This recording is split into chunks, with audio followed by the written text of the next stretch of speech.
everyone. Welcome to the Atlantic Festival and to the air conditioning. I'm Anna Bross. I want to take you back to November 2022.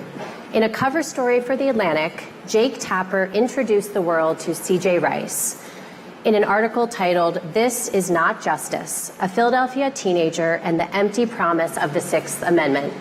C.J.'s story gripped us. We stayed with each development until, earlier this year, C.J. was exonerated after serving 12 years in prison for a crime he did not commit. We are so glad C.J. and Jake can join us today and take us behind the story. C.J., of course, is not alone in his experiences with criminal justice in America. With the backdrop of the election and campaigns touting tough-on-crime policies, we'll delve deep into what that means for the carceral system. More specifically, how America's jails are often overlooked and the opportunities they present in our quest for public safety. Before we get started, we want to thank our underwriter, the John D. and Catherine T. MacArthur Foundation, for their support of The Atlantic's journalism. Please silence your cell phones, but keep them handy. If you hear something that resonates with you, share it on social media. Now, let's begin the conversation. Thank you so much. For conversation about the long road to freedom for C.J. Rice, please welcome to the stage C.J. Rice and Jake Tapper, CNN anchor and chief Washington correspondent, with Janisha Watts, senior editor at The Atlantic.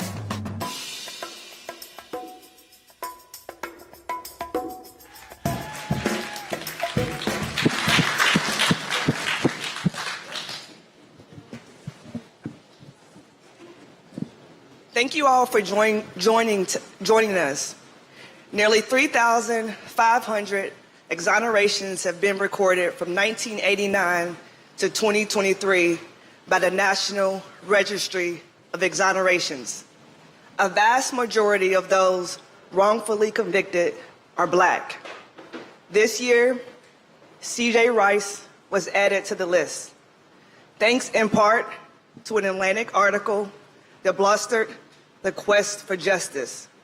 Today, we're going to peel back the layers of that short story and share some updates.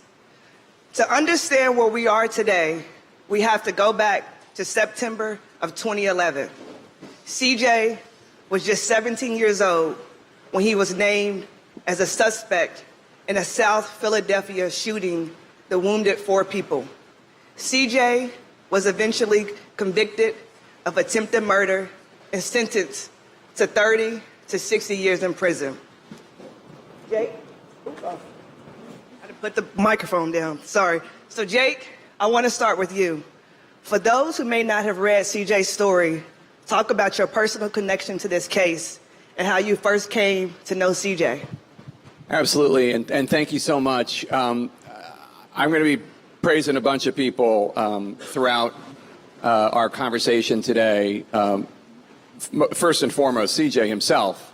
But I do want to acknowledge Jeffrey Goldberg, the editor of The Atlantic, who I talked to about what I'm about to say. And I said, I think this would be a good story, but, would you be interested? And he was very interested, and he helped assign one of his great editors to work with me on it, Andrew, and he put it on the cover, which really, really made a huge difference. Because it signaled to the world about what I think is the best magazine in America. We think this story is important, and we think this is an injustice.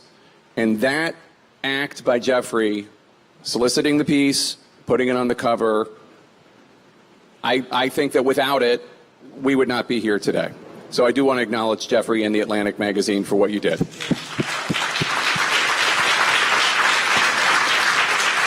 So the story, my father, Dr. Ted Tapper, was CJ's pediatrician. And CJ was 17, and he had come in to see my dad and could barely walk because he had been the victim of a shooting that same month as the shooting that CJ was later arrested for. And he could barely walk. And then when CJ was tried, my dad testified at the trial saying that CJ could barely walk. There's no way he could have run as the witnesses described the assailants having done that day in 2011. But nonetheless, CJ had a horrible lawyer. She's no longer alive, so presumably she can't hear me say that, so don't be offended on her behalf. And she was not competent. And that's what the Atlantic story is about this, the right to counsel that that we all know from watching Law and Order. Everybody, if you cannot afford an attorney, one will be appointed for you, is kind of a joke. You can be an incredibly incompetent counsel, and the U.S. Supreme Court and all the appeals courts will find that, good enough. Doesn't matter that they fell asleep in the trial or they were drunk during the trial. These are actual examples. Doesn't matter that they were on drugs during the trial or actually a criminal themselves. It was good enough. So that's what the story is about. My dad was doing everything he could to try to get CJ out of prison through the appeals process and then through hiring a lawyer. And I would say to him, why don't you let me write about it? And one of the attorneys he had at the time thought that would hurt. But ultimately, he had a roadblock enough that he said, okay, go ahead, you can write about it. So that's when I wrote about it, and that's how I came to get to know CJ, first interviewing him remotely on Skype or whatever it was, Zoom, and because it was during COVID that we started the process. Actually, that meant I didn't have to drive 8 hours to the prison, so it's not that bad for me. But in any case, we got to interview him a bunch of times, and this guy is as you'll hear in a second, is brilliant, and knew every detail of his case. And anyway, we wrote the story and did it for CNN, and ultimately, I think that probably helped encourage people in the Philadelphia District Attorney's Office to open their mind just that much more as the amazing team of lawyers that my dad had helped get for CJ, and the Innocence Project and the Exoneration Project and others got involved. And ultimately, the Philadelphia District Attorney, Larry Krasner, and his office said, okay, you're right. He did not get adequate counsel. And CJ was let out of prison last December. And it became official in March. March is when they exonerated. Yeah, that's when we announced. We were quiet about it for 3 months. But then it became official in March. And it's one of the pieces of journalism I'm proudest of. Yeah. Jake, thank you. Jake, I like what you just said when you said CJ's brilliant. And CJ, the thing that I wanted to talk to you about is explain to us what it's like as a teenager to navigating the criminal justice system. So, for me personally, I had to stay in the law library, right? So I used to stay in the law library. Any chance I get, I'd be in the law library. And we don't get that much access to it, so... Can you hear him okay? Can y'all hear me? Yep. All right, so... I have an obnoxious booming voice even without a mic, but hold it right up. I look at it for everything that I might have learned in school, this law is a completely different language, so I gotta learn it. I used to study it probably 10 hours a day, 12 hours a day, 16 hours a day, trying to understand how can I say in their language that y'all got this wrong? Because me just saying it is, but me saying it in their language to somebody who could go and take it, it'll make it more correct. Because if I be like, well, I didn't do this. Yeah, everybody said they didn't do it. But if I say, well, according to. So I think having that understanding first, it took probably 6 years before I really understood what I was reading, fully understood what I was reading. And having that determination, I think, I gotta learn this. I have to learn this. It's like, you will put your trust in a lawyer, or not your trust, but you will have a certain degree of trust in a lawyer that they're going to do right by you. Even if it's the best lawyer in the world, I learned I'm going to still research as much as I can so that I'm on point. And I think taking that approach, it kept me away from jail while I was in there because I had to get out. And that's all I was on. Can I just add one thing? CJ's, first of all, CJ writing letters to my dad, back and forth, letters that were really important to both of them, is one of the reasons why we're here today, because his letters were so compelling. And also, CJ figured out from prison that he had had inadequate counsel. Now, I don't know if he was up on the habeas petition language the way that Carl Schultz and Amanda and others who ultimately got him out of prison, but he focused in on, I did not get adequate counsel, and he was right. He was right.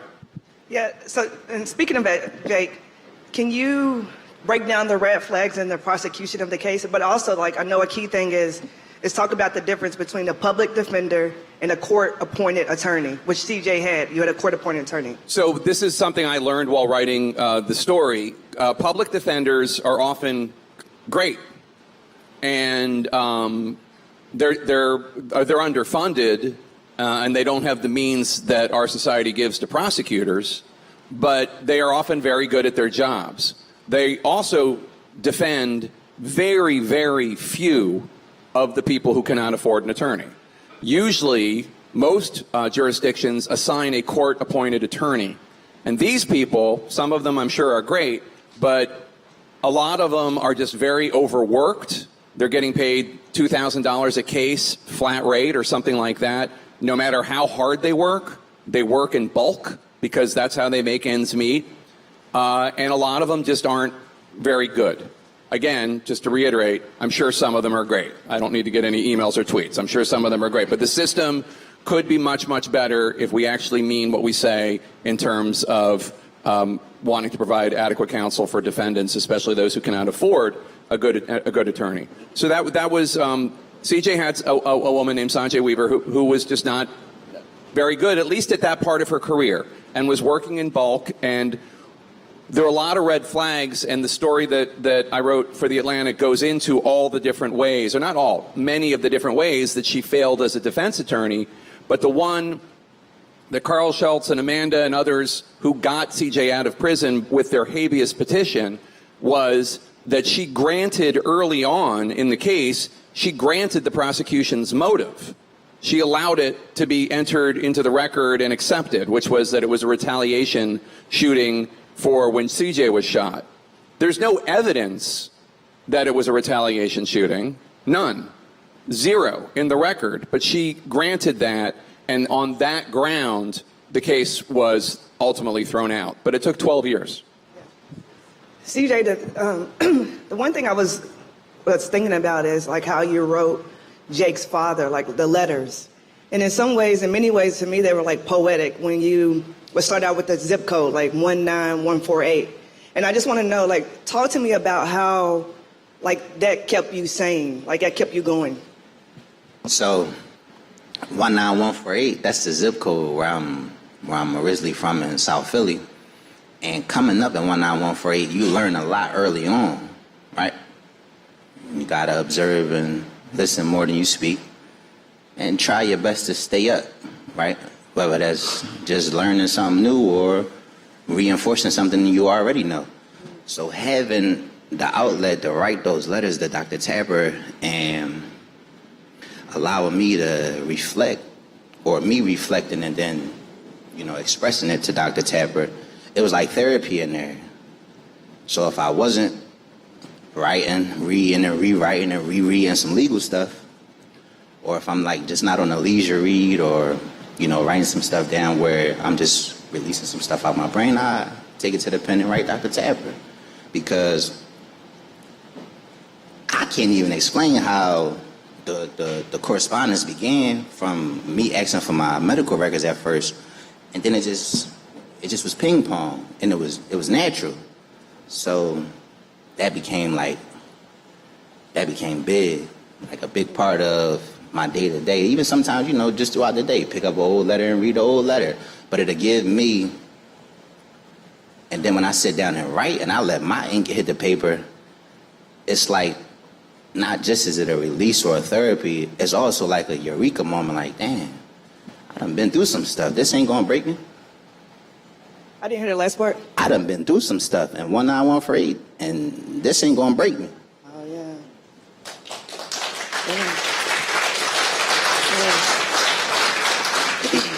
The letters really moved my dad. The letters are very, some of the letters are in the Atlantic story, but they're really quite tragic and beautifully written, just about what it is like growing up a poor black kid in South Philadelphia, and you know, how many kids he grew up with that are not alive anymore. Anyway, they really moved my dad. Yeah, so we know in Philly and cities across the country, the legal system disproportionately impacts black people. It's a long question, but hold on, stay with me, especially black men. So one of my good friends is a former New Orleans public defender. He said his clients would often tell him, justice stands for just for us. So Jake, what I've been thinking about is, as a white man who has the means, you wrote this in the Atlantic, you said, from my father, C.J. Rice is not a distant cause, it is close to home. And tell me what that means. So my dad grew up in a lower middle class household and became a doctor, and then purposefully practiced in a poor section of Philly, and did so until he retired. And representing you know, poor kids and being a doctor for them was his calling, and he did it throughout his life. So this is, in a lot of ways, kind of just the natural end of his medical career, because he started doing it when he was still practicing, and he ended when he was in his retirement, because it is the most obvious demonstration of his dedication and devotion to justice, which is, he went to Harvard Medical School, but his view was, I shouldn't just be trying to get rich people well, I should be trying to get poor people well. That's the calling. And, you know, there's a real nobility in what he did, and he was just very, very moved. And he's clear-eyed about South Philly. He didn't, CJ was the first and only person he ever said, like, I don't think this guy did it.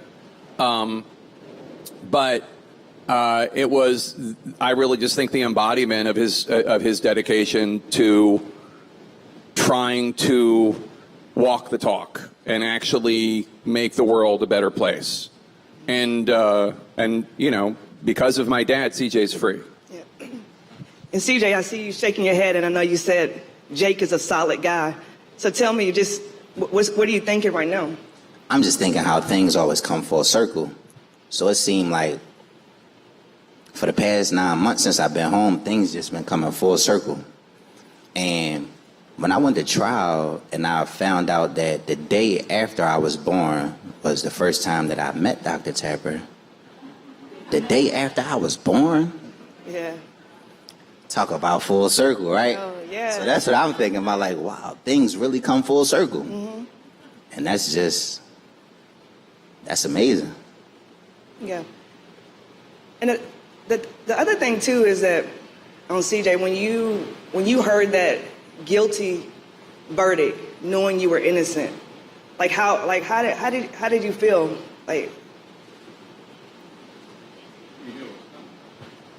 So that was the crazy thing, because I'm good at reading lips. So, like, when I was in the courtroom, once the jury asked the question, they said, can we find one guilty and one not guilty? Once they said that, I said, He had a co-defendant. One of his best friends, Tyler, who had an alibi. Right. Clear-cut alibi, on camera, you know, yeah. But I think when they said guilty, I don't know where I got it from or how I thought about it, but it was a different kind of resolve that came over me. This is not it. All right, guilty, but I'll be right back. I don't know how I'm going to come back, but I'll be back. I'll be back. Yeah. And it just came full circle. Yeah, I like that.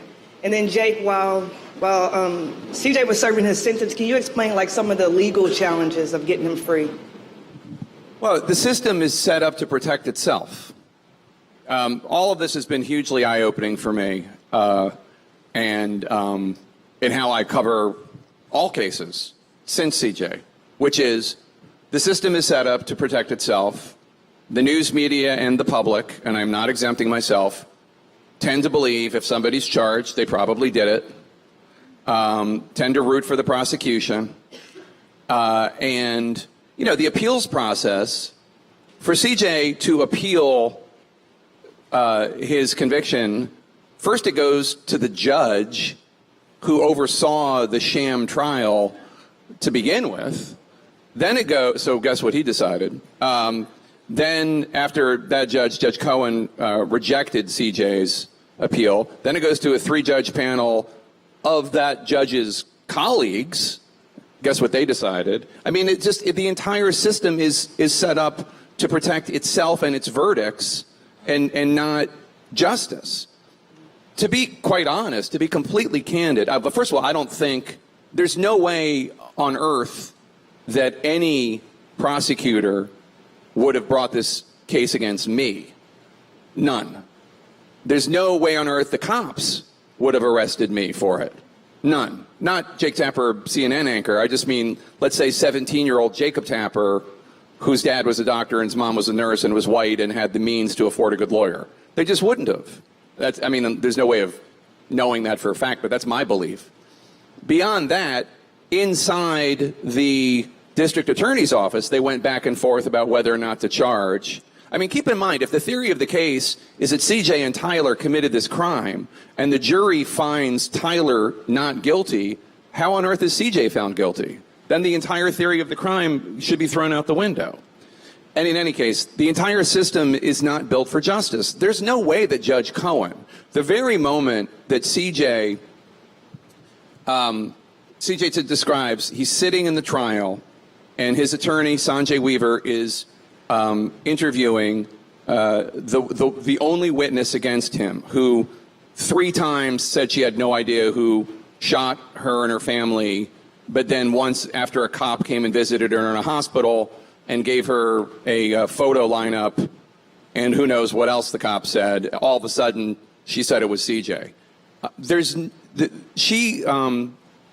Sanjay Weaver is asking this woman about the neighborhood and about just the crime scene, because a crime did take place, just not one CJ committed.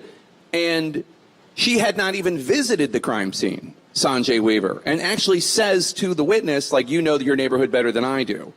And CJ describes just sitting at a table, you know, I can't believe, I've been to the crime scene like 4 times.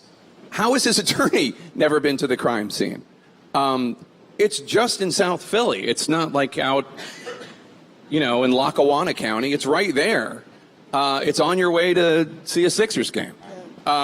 So the judge at that point, in my view, and maybe CJ's lawsuit against the city will help with this, the judge should have called an adjournment or like said, do you need time to get familiar with the case, if he actually was interested in justice as opposed to just the churn of the system. Now, the system is not set up for that. Judges are not encouraged to do that. There's no incentive for them to do it. Once they get those judgeships, generally they just, you know, take it to retirement. Anyway, so you see the system and you're like, just because a prosecutor says this happened doesn't mean it happened.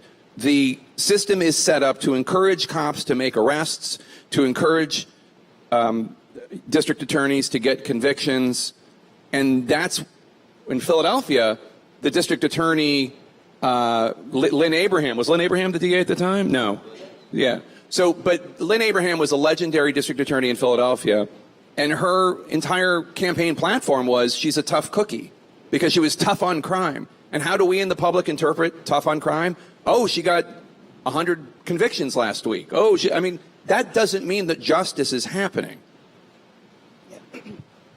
The other thing, too, CJ, that when Jake was talking about as far as the lawyer, how do you, I know you, like you said, you don't have any bitterness or hate towards her. And I just want you to talk about more of your re-entry and how you was able to just forgive.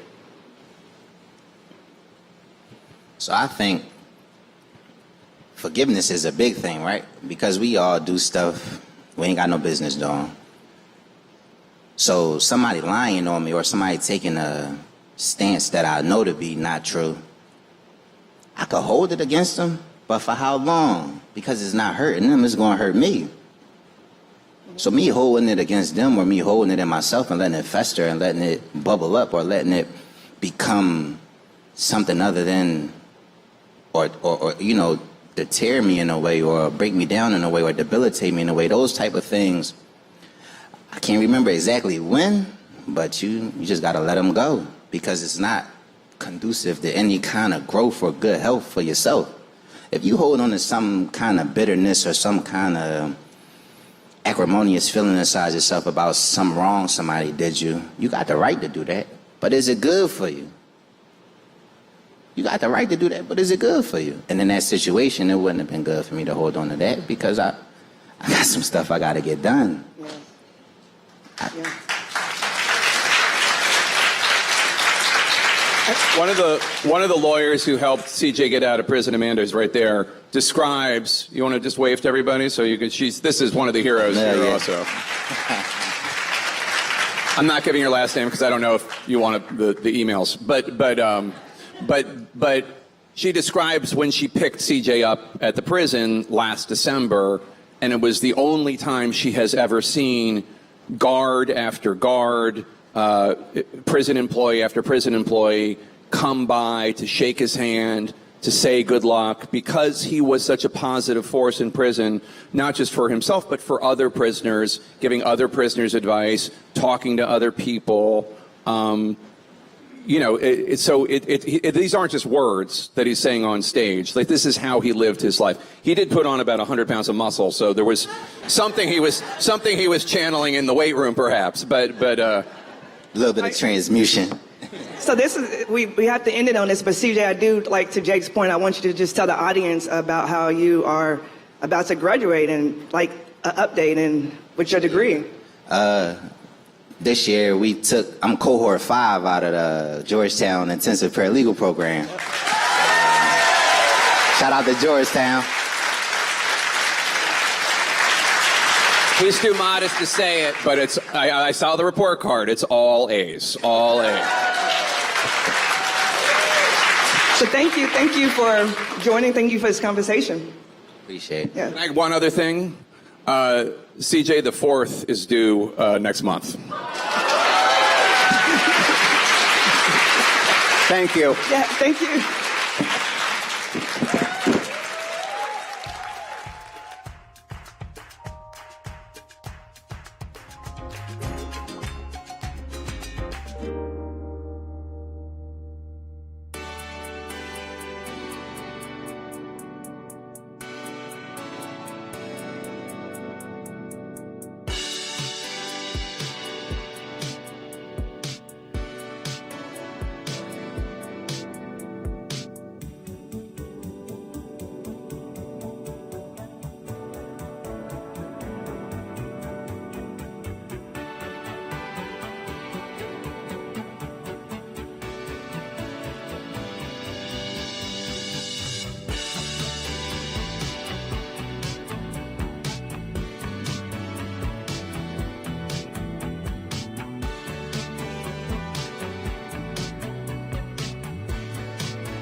Yes, very excited to be joined here. Ooh, wow, the lights. Okay, sorry. With Yukari. But first, I just wanted to give a quick introduction of our initiative, the Safety and Justice Challenge, which is part of the MacArthur Foundation's criminal justice program. And it's an initiative designed to change the way that America thinks about and uses jails.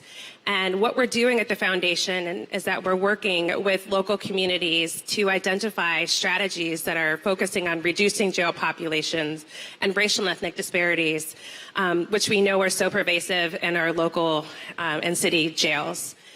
And through this investment, we're really looking forward to having a conversation about the importance of communication and narrative. We know that, especially in this time, public safety is not only on the ballot, but it's a huge topic of conversation about what makes us feel safe, how should we think about safety, and how do we promote different opportunities for people to talk about local justice reform in their communities, and also in this case, for people who are incarcerated. So I'm delighted to be here with Yukari to help talk about some of the work of her organization, the Prison Journalism Project. Hi, everybody. Good afternoon. I'm Yukari Kane, and I run Prison Journalism Project, where we train incarcerated writers to be journalists. We train them in the tools of journalism, and we publish their stories on our website, as well as in partnership with other newsrooms. And before I go any further, we always want our writers to tell you why this work is important themselves, since I wanted to show you a little video.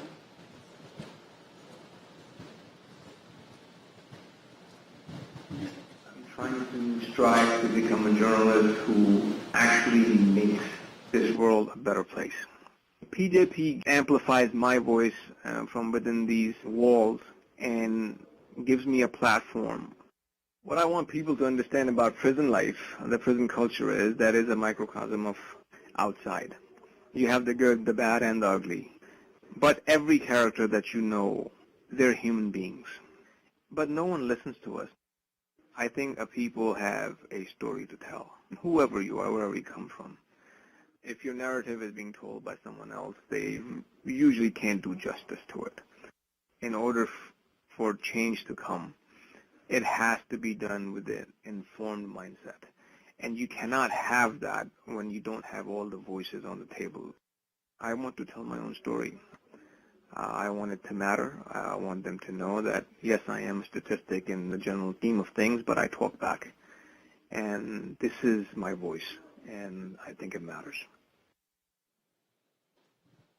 This is Tarek Makbul, one of our correspondents. He's been writing for us from the very beginning, and incarcerated in New Jersey State Prison for 150 years.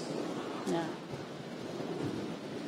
So one of the interesting things that we just talked about, and we had lunch earlier today, and what I loved is that you said one of the critical things about the Prison Journalism Project is that you can use lived experience to create journalism. And I wanted you to talk about the process in terms of how you're creating journalists who are in prison. Yeah. So we got our start about 4 years ago during the pandemic, at a time when everybody was talking about being in a historical moment. And my co-founder Shaheen Pasha and I were both teaching in prisons, and we saw that this was yet another moment where a sizable amount of people, community, would be excluded. There are about 2 million people who are incarcerated right now, and you can't tell the whole story without giving their perspective. And this was a time 2 months afterwards, George Floyd got murdered, and the story started changing. And by the summer, it was really evident of how many stories were inside. The way we do it is that we do it mostly through snail mail. We're big fans of the U.S. Postal Service. There are some states where they have electronic tablets that are not connected to the internet, and so we'll use that as well. And they literally send us their stories. We have editors and volunteer editors and some contract editors that look at their stories. We see what it needs and then send them back questions and edits. It can be a process that takes anywhere from a couple weeks to a couple months. And I'm curious, how do you think about the impact that you're making, and what changes have you seen from the journalists that you are creating and developing through your work? It can be so personal. First of all, you have to realize that we have 50 different systems in this country, plus the federal system, and every one of them have different rules. And the way that they are interpreted can be different from prison to prison. And so, but the changes can be very personal. We had a writer in Pennsylvania last year write about what it was like to spend winter in prison. Somebody in the corrections department saw that and invited him to move over to an honors prison where he could access programs. And it was a prison he'd been trying to get into for a decade. Last summer, we had a writer write about what it was like to deal with unbearable heat in a Texas prison, and his cell block got an extra cooling unit. Not sure how much it did, but it did, right? So it can be very, very direct. Tarek last year wrote a story about how New Jersey State Prison wasn't honoring religious burial wishes, and what it meant, particularly in the Muslim community. We published that with Al Jazeera English, and the corrections department subsequently reviewed their religious burial policies. And so, it can be small things, it can be larger things, and we are counting on the fact and betting that all of these and more of these, and the more we can seed them, will lead to change. And we do this because people who are most impacted by the system should be part of the conversations, right?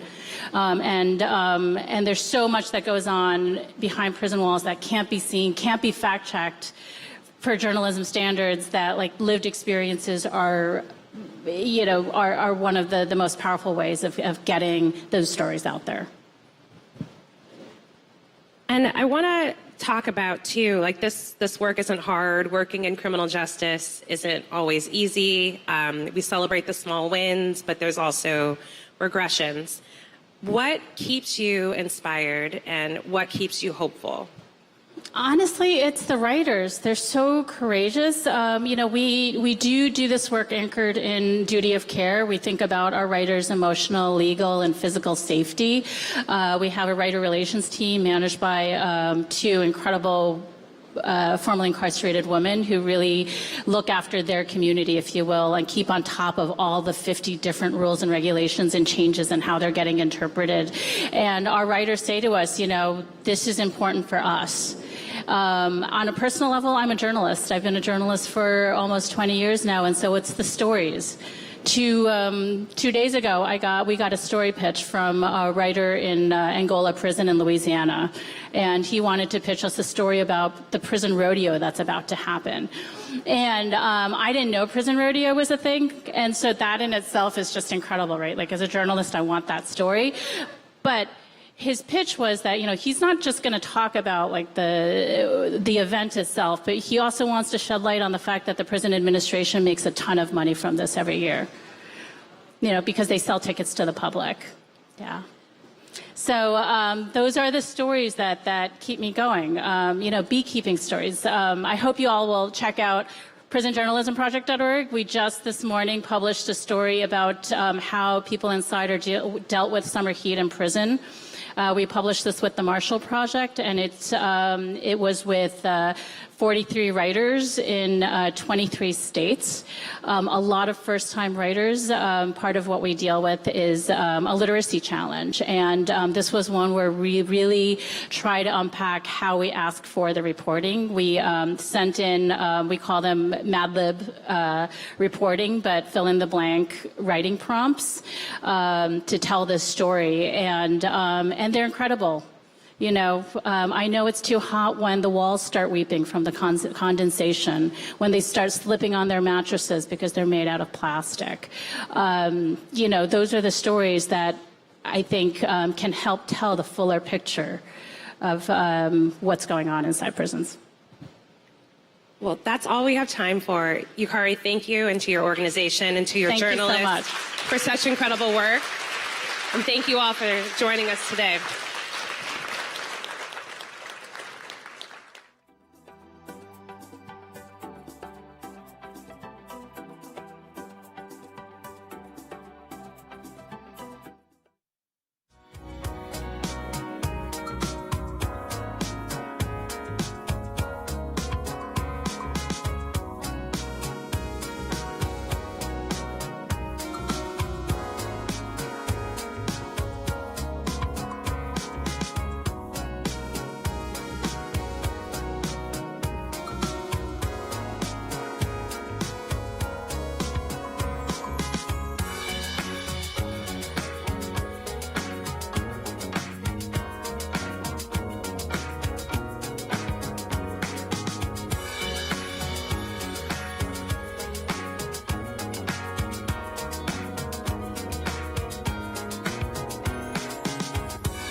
pretrial detention in the state of America's jails. Please welcome to the stage Robin Hassan Simpson, Executive Director of Women on the Rise, Lauren Brooke Eisen, Senior Director, Justice Program at the Brennan Center for Justice, and Nika Jones-Tapia, Managing Director of Justice Initiatives at Chicago Beyond, with Ronald Brownstein, Senior Editor at The Atlantic.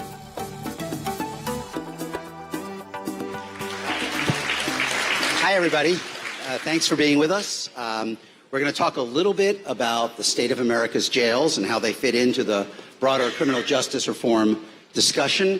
We'll also make time for questions at the end. There will be a mic stand at the front of the stage when the time comes, and folks should line up for that.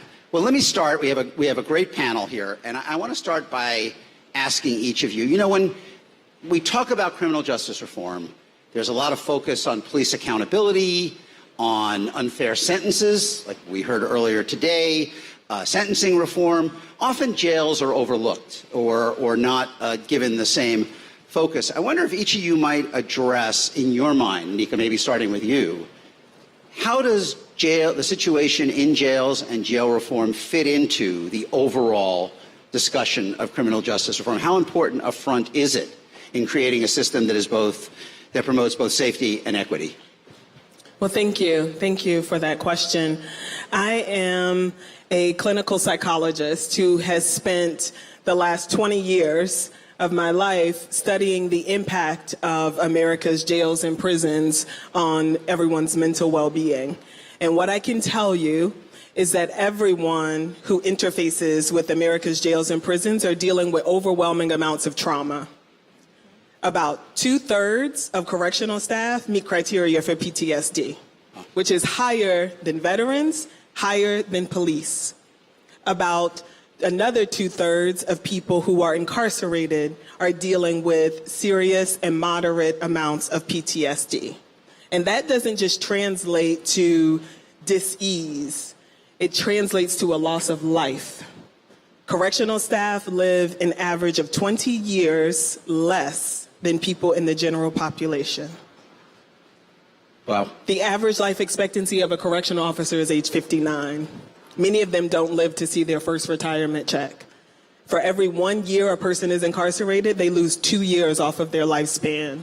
So what happens in America's jails and prisons is at such a critical point that it has to be centered in our national conversation about reform. LB? Yeah, thank you again for having us here and for including the Brennan Center. And I think what I'd want people to think about when it comes to our jail population specifically is that most of the people in our jails are there pre-trial. And, you know, when we talk about the criminal justice system, it's not one system. We have a federal system. We have a state system. Every single state has its own prisons within the boundaries of its state. We then have over 3,100 jails in this country. And we have incredible churn. I mean, a couple of years ago, jails were reporting 14 million admissions every single year. Some of those people are there for a couple of days. Some of those people are there for many months. And with these 3,100 jails, we've seen a huge increase in the number of people who are being held pre-trial. So back in about 20 years ago, we had about 56% of people were in jails pre-trial. That means before they have been legally convicted. Today, in 2022, which are the latest numbers that are available, we have about 70% of people who are in our jails there for pre-trial. What that means is that they are legally innocent, they have not been convicted of a crime, and these are people who, for the most part, are not dangerous and could be living in the community, living at home with their children, taking their kids to school, taking their parents to the doctor, and going to their jobs every single day. So it's really important that when we think about our jail population, most of these people are not dangerous. Most of these people are simply there because they're too poor to pay bail. And so this is about who can afford pretrial release and who can't. And because of our money bail laws in this country, we've seen a huge explosion and the number of people who are in our local jails who are legally innocent under our Constitution. Yeah. Before you come in, the 3,100 jails, who typically is in charge? Is it counties most often? It's counties. So it's local sheriffs. Most local sheriffs are elected. So this is an election year, and many local sheriffs are on your ballot. So please do think about, your criminal justice system when you do go to the ballot, when you do go to the vote to the polls this November. But yes, those are all local. So if you have a state with, 100 jails, 50 jails, you have every single one is usually run by a different person. But bail policy would be set statewide usually? Bail policy statewide, and then what you have is, so Illinois, where you are, Illinois was the first state in the country to completely eliminate bail. And I just found out that this is the 1-year anniversary of that law. A lot of states, over a dozen states have significantly reformed their bail policies over the last couple of years. But in many states, the people who are in their jails are there pretrial, and mostly because they cannot afford to be released. Robin, you've seen this from a different perspective, multiple perspectives, than anyone else on this panel. What are your thoughts? Well, for being a formerly incarcerated woman myself, now leading an organization, what we do is we focus on women that are in jail, people, period, within the state of Georgia. And one of the problems that we wish we could solve that NECA state has is bail reform. We have a lot of people that are in our jails. Jails are overcrowded. And we have a bill that just passed in Georgia, SB 63. And that bill has now saying that has added additional things for people cannot be bailed out, but only one time a year. So organizations like mine who actually get money from different foundations to bail women out for Mother's Day, bail women out for around the holidays, that we only can now bail out one person, to be able to do that, or three, we can do up to 3 people sometimes. So that limits us to be able to help people that are in jails for things such as criminal trespassing. People that are unsheltered, they get arrested for, a public urination. So it's things like that, or people are actually sitting in jail on our dollar bail. And that's something that is unfathomable to us to think about, that someone is in jail on a dollar bail and they cannot get out. Yeah. And our organizations are now, hands are being tied because of this new law, that we cannot even assist in getting these people their freedom, because just like she said, these are people that can have jobs and have families, and now they're locked up, they cannot get bailed out. So they'll lose their jobs, they lose their housing, and then that's when they put them in a situation that they're worse off before they even went in. Let me do one more level-setting question before we get into some of the details. LB, can you talk a little bit about the jail population and how it compares to the overall population? Where are the biggest disparities, age, race, income, gender? How does it differ? So the jail population, what we've seen is an increase in women who are entering our jails in this country. We are also seeing an increase in older people who are entering our jails. Jails were created for short time stays, right? So usually in most states, if you're convicted of a crime and you were convicted for a year or less, like let's say 6 months jail, 6 months probation, you may go to jail. Mm-hmm. So those are pretty short time stays, but for the most part, jails were designed for, a couple of days, a week or two here and there. What we're starting to see across the country is huge increases in what's called length of stay, meaning the literal time you stay behind bars in a jail.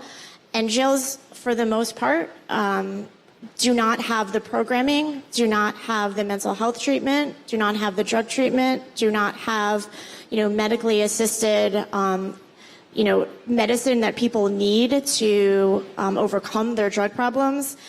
And in New York City, where I live, the length of stay in Rikers Island is 104 days, which is a huge amount of time to spend in a local jail where you're not getting programming, you're not getting services, you're separated from your family, you're separated from your loved ones, your friends, your job. And that's something that is really, really important for all of us to understand. You know, LA County also has a very high length of stay for their jails, and people are just not getting the services, the programming that they need. May I add a little color to that, a little more context to what LB just shared? So I'm also the former warden of the Cook County Jail in Chicago, Illinois. And during my 3-year tenure, it was not uncommon for someone to have spent more than 10 years awaiting trial. The Cook County Sheriff's Office publishes their data on their website, and there are people who have been sitting in that jail awaiting trial for 13 years. That's a long time. Now, you mentioned your experience as a warden. You are one of the first wardens, I think, anywhere who were a psychologist to lead a jail system.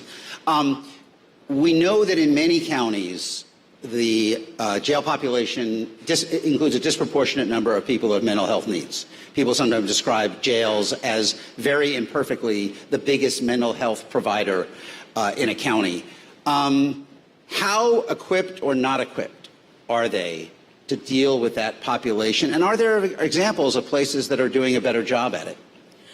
I should say this, that no jail or prison is the place for mental health treatment. Period.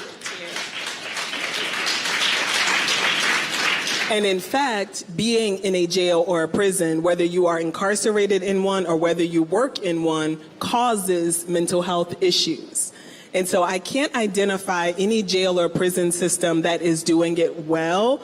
But what I am happy to report, because I feel like I'm giving a lot of doom and gloom news, I will give you some silver lining, which I'm really excited to share that just today, Chicago Beyond announced our national partnership with 3 prison systems across the country who are all working to create healthier and safer experiences for people living in their institutions and people working in their institutions. And we have done work with jails across the country as well. Cook County Jail in Chicago, as well as the San Francisco Sheriff's Office. And so I'm really excited that we have some bold leaders who are willing to take steps to employ Chicago Beyond's holistic safety framework to help make these jails safer and healthier. Robin, can I ask you a 2-part question, both about your experience about mental health needs inside jail and prison, but also for formerly incarcerated people? What kind of mental health supports are needed versus what kind of mental health supports are available for people after they have done their time? For the first part is we all say that you can't get well in a cell. So that's just something that we all would tell everybody. But I think as part of anything that you're dealing with mental health while you're incarcerated, it's really difficult because it's just like someone being in war and trying to maintain themselves, because that's really what prison and jails are like. We really are pushing for a diversion center that is opening up in Atlanta at the end of October. And I think any place that is offering diversion for low-level offenders, especially people who are dealing with mental health, that is the answer. The answer is not to be arrested. To go through the process of being arrested alone is traumatizing, let alone then sitting in the jails for months and months and months before you actually get a court date and then go to that process. So anyone that is offering diversion, that's the answer. The diversion to be able to create, and let's treat the root cause, because we tell people no one wakes up and says, I'm going to go commit a crime today and go to jail. It's out of a need. You know, the country is in the state that it's in right now. People are doing what they're doing to survive. And so they end up being arrested because they are trying to fulfill a need. So once that need cannot be fulfilled, that is the reason why we need to treat the root cause. As far as people like myself, my entire staff is impacted or has been outside of a prison, inside of jails. We all say that we come home and we're traumatized. We all talk about the things that we've been through, the things that we've endured, and this is one of the things that's like standing up against a system that has caused us so much harm.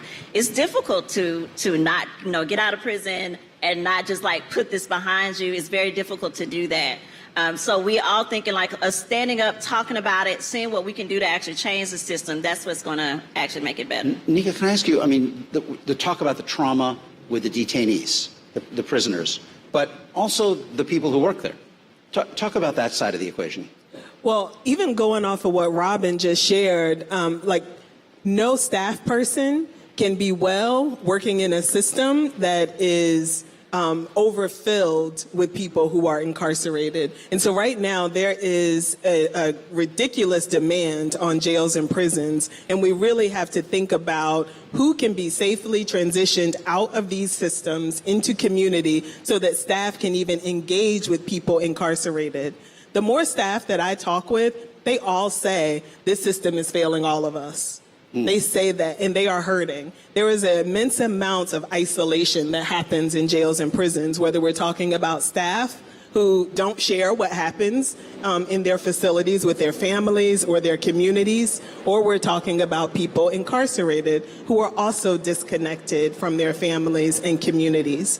And so when we think about what needs to shift in these systems, jails and prisons are really good at physical security, handcuffs, barbed wires, all those things. What we really want is for them to also be focused on psychological safety, helping people to actually feel safe. And that means giving them the emotional wellness resources and supports that they need. For staff, a lot of that is being connected with their family, helping correctional staff families to understand what they see and what they experience on a day-to-day basis, and giving them strategies to support their loved one who is working in the system.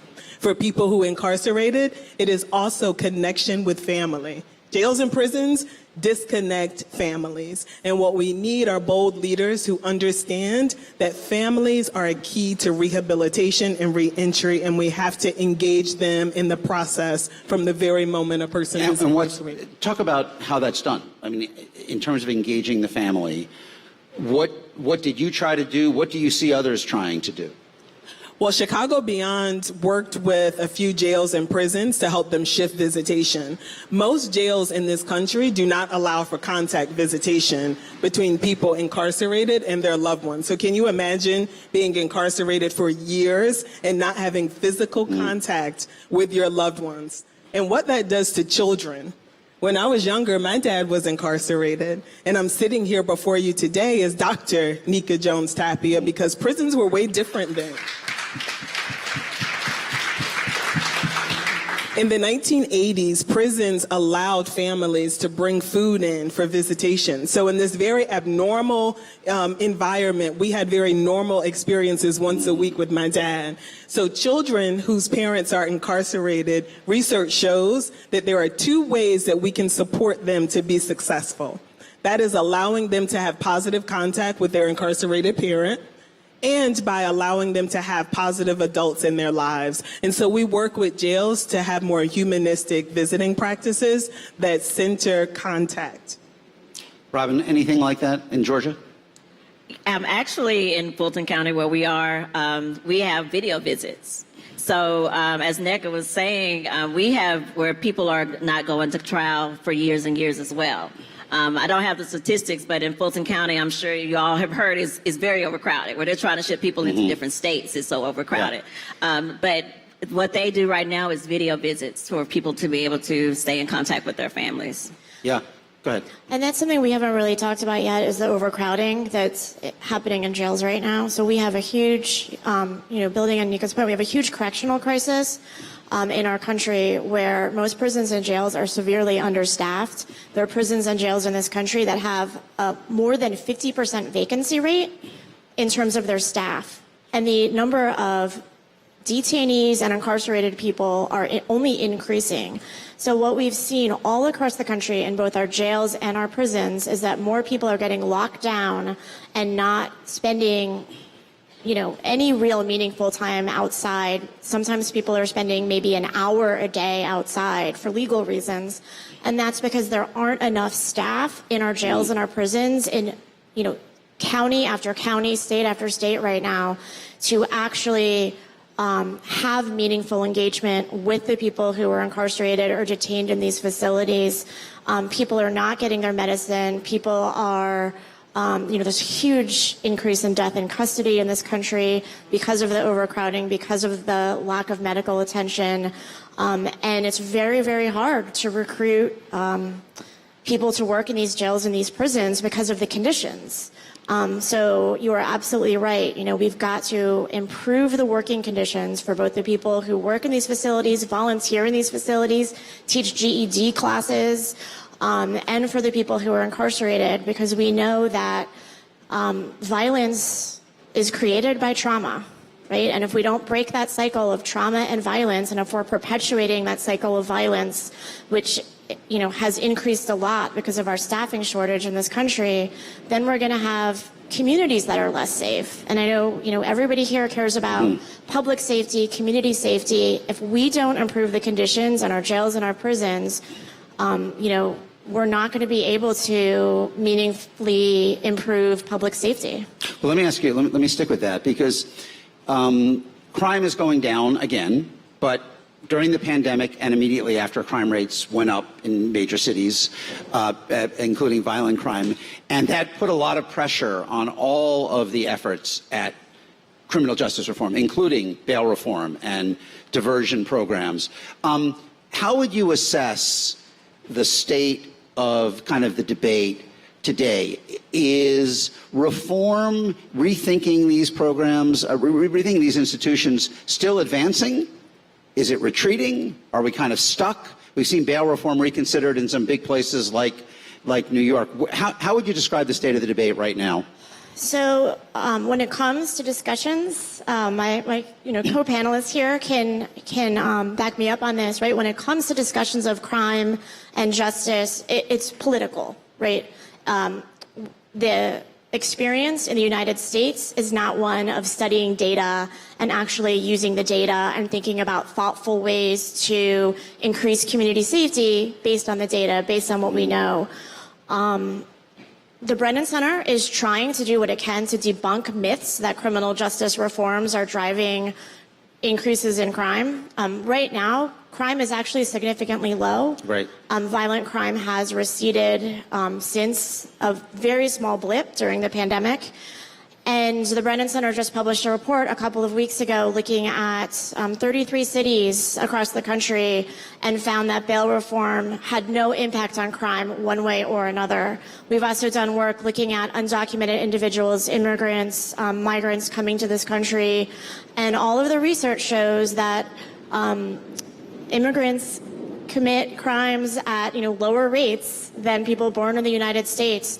So it's really, really important that we understand what is driving crime, and that it's not bail reform, right? It's not undocumented individuals, and would just urge everyone to really dig into the stats and the data. And if we don't improve our jails and our prisons, if we don't keep people out of our jails who will experience violence, who will be separated from their jobs and their communities, those are all things that we should be doing to reduce crime. We're going to go to the audience for the questions in a minute. I see at least one microphone. But real quick, how would you describe the state of the discussion in Illinois and then in Georgia? Do you feel like things are moving backward? I feel like as long as we continue to keep people out of jails and prisons, the conversations are moving forward. If we continue with the status quo of keeping people incarcerated, I spoke earlier about the numbers behind the experience of trauma. When a person experiences trauma, it quiets their ability to think rationally. And it puts them in a position where they have to respond to other people around them in their communities from a position of fear. When we respond to people around us from a position of fear, we are more likely to be aggressive, depressed, anxious. And so if we want true public safety, we have to have a system that focuses on accountability and healing, and not continue the cycle of punishment that jails and prisons have. Robin, in Georgia? I I think we're sort of moving forward in Georgia. And I only say that is because recently we were able to share our stories as formerly incarcerated women and stop the building of a $2 billion jail. Mm-hmm. In Fulton County, right? Yes. Yeah. Mm-hmm. And that comes from us getting formerly incarcerated women to speak up and say their experiences and say, this is what I need instead of being put in a jail. This is what I would have needed to avoid the jail. But then we also have the bail reform, which is, on hold, but we're not really sure where that's going to go, but it's probably going to pass. And then we also have the diversion center that's opening up. So the diversion center, we can't tell right now because it's sort of we got to see if the police are going to use it, know.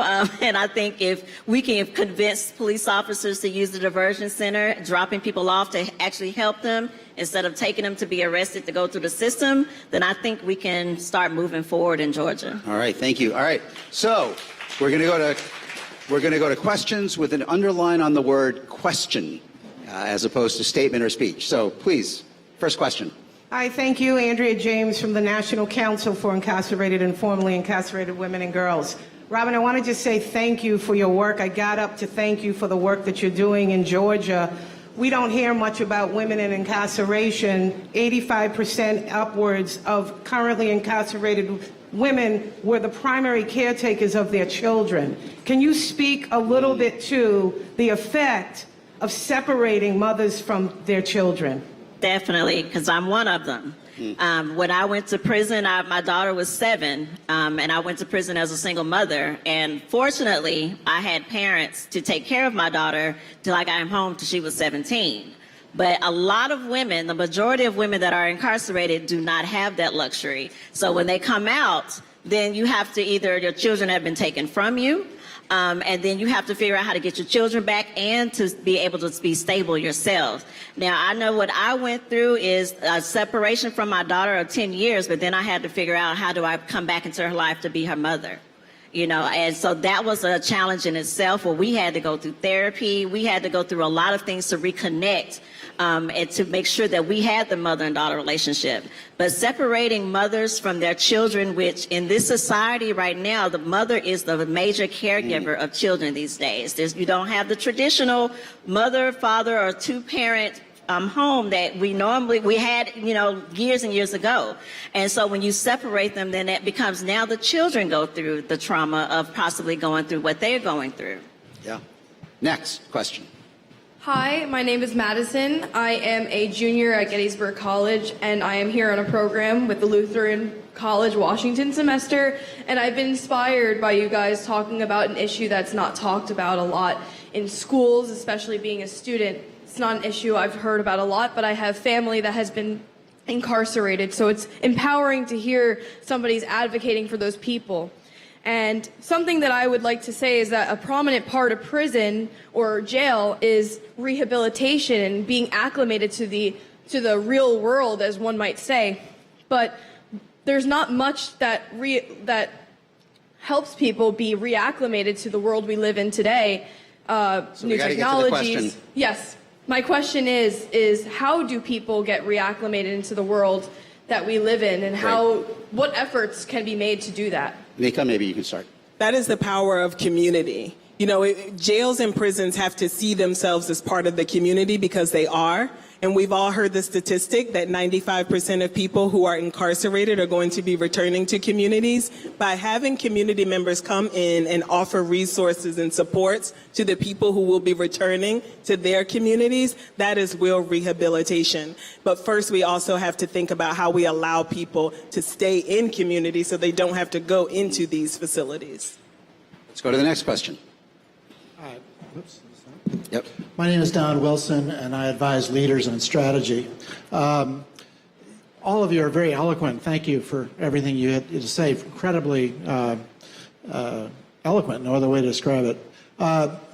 In the public arena, what I'm curious about is any of the three of you, and you too, Ron, if you have a person, are there public leaders who've been elected who you think are doing good things on this? Because I think we all ought to know what their names are.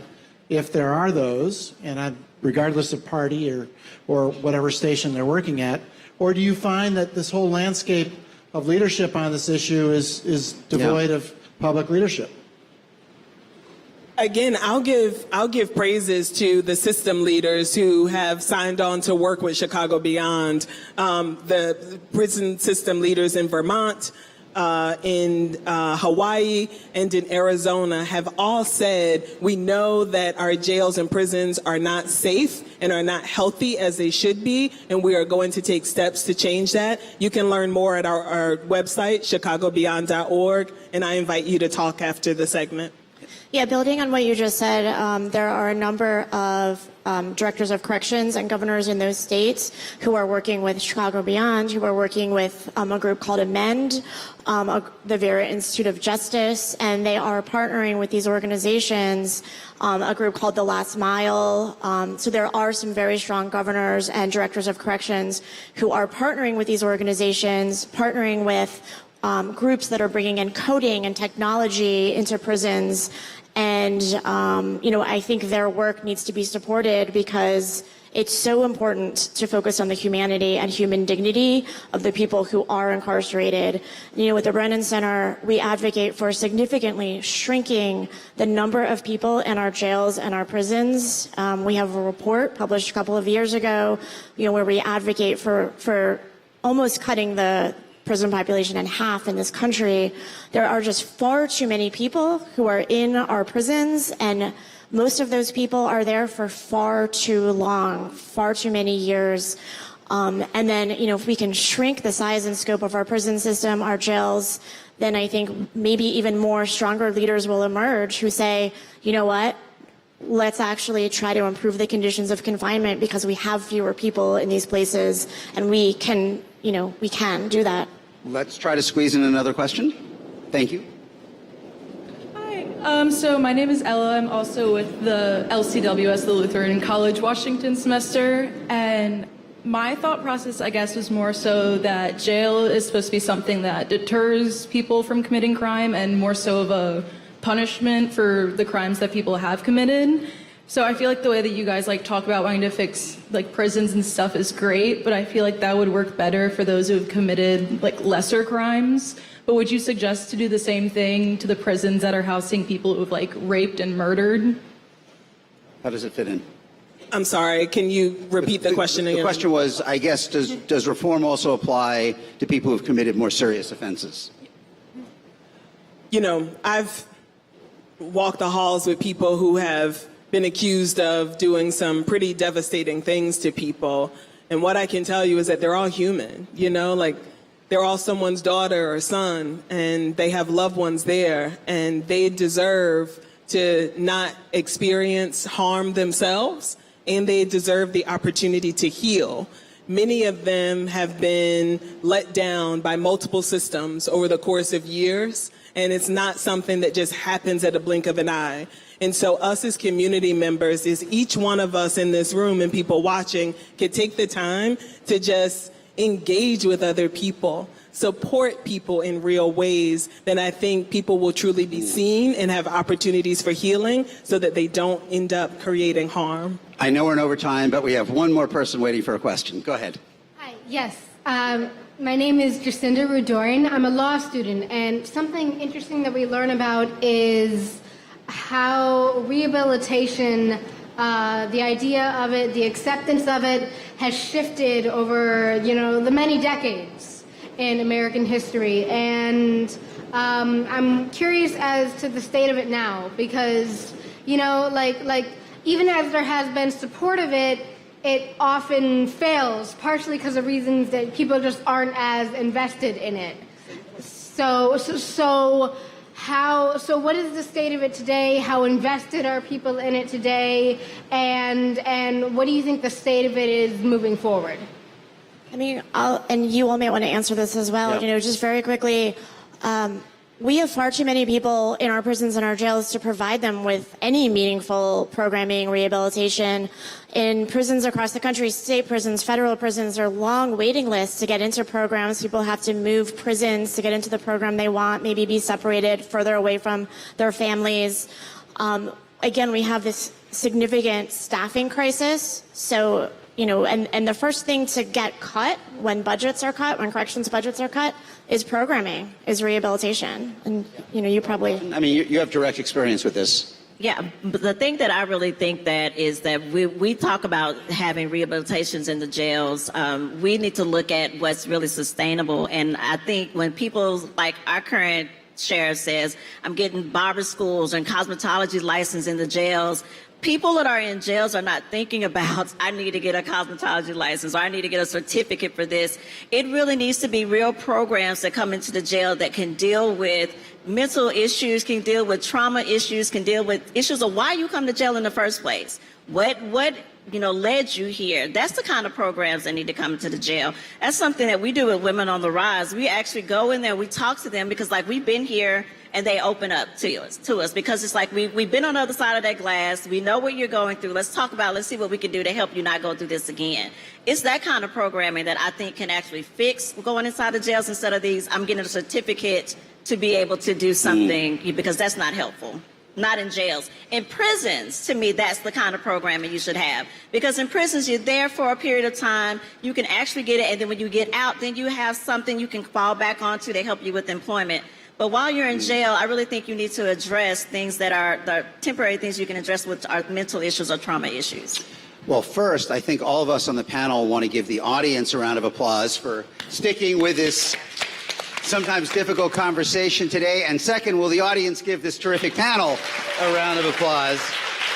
And I think we have someone who's going to take you out the door. But thank you all for listening, and we're going to cede the stage. Oh, can you take one?